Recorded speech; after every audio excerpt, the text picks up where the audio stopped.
Look around today and you'll see a trillion-dollar network wrapping around our daily routines. It's an unbroken loop of M5-powered laptops, AI-driven software, and a culture that expects constant, frictionless connection. 50 years ago, the machines that defined computing were detached from everyday consumer life. They were built for institutions, operated by specialists, and kept hidden behind closed doors. To understand what computing used to be, look at this mainframe setting. Users had to learn the machine's technical native language, sitting at complex switchboards to run even routine operations. Then, on April 1, 1976, a different approach emerged. The starting premise for Apple was specific. A computer should belong to a single individual, rather than a massive institution. But look at the physical reality of the original Apple I.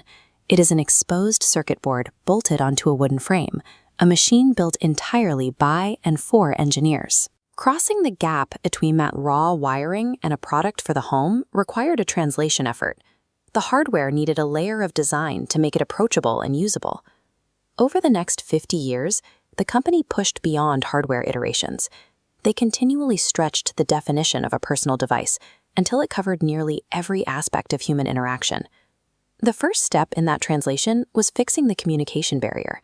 Instead of forcing users to memorize command lines, the goal was to make the machine adapt to how humans naturally process information.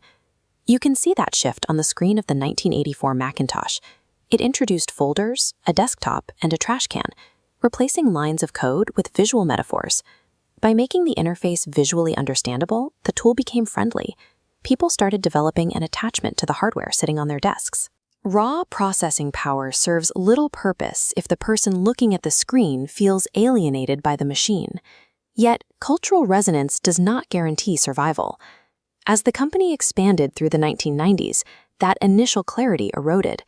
The product catalog grew into dozens of confusing variations, from printers to handhelds. Direction was lost, and the company nearly collapsed under its own sprawl. When Steve Jobs returned, his immediate response was visible on stage, a singular, clear laptop product. He instituted a philosophy of subtraction. The recovery relied on cutting almost all ongoing projects.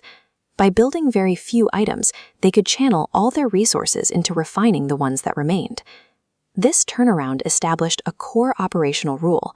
Relentless discipline is required to redefine a consumer category. With that discipline restored, the product line stepped outside traditional computing. Holding the original iPod meant holding a portable music library, marking the shift toward digital lifestyle technology. It succeeded because the hardware, the iTunes software, and the digital music store were engineered to function as a closed, seamless loop. That logic of integration reached the physical form of the first-generation iPhone. It took an array of existing capabilities, cameras, web browsers, and music players, and fused them into a single pane of glass. This diagram illustrates how the App Store turned a device into a distribution node, routing users to third-party software. By enclosing those pathways, Apple secured governance over the mobile economy. They curated which software was allowed and structured the economics for every developer. They transitioned from selling tools to owning the infrastructure for modern behavior.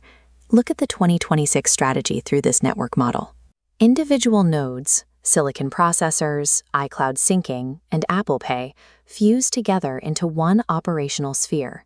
The premium attached to these products guarantees that the parts communicate flawlessly while rejecting external friction. Yet, that same frictionless design creates structural gravity. The deeper a user goes into this maze of convenience, the more practically difficult it becomes to leave. The convenience of an effortless daily routine is inseparable from the high cost of trying to exit the system. This brings us back to the original philosophy from 1976. The technology is still intensely personal, but the scale of that relationship is now governed by one of the largest corporate entities on Earth. 50 years of Apple suggests that when technology is designed to prioritize the personal experience over the engineering behind it, it eventually stops being just a simple tool and becomes a central part of how we navigate the world.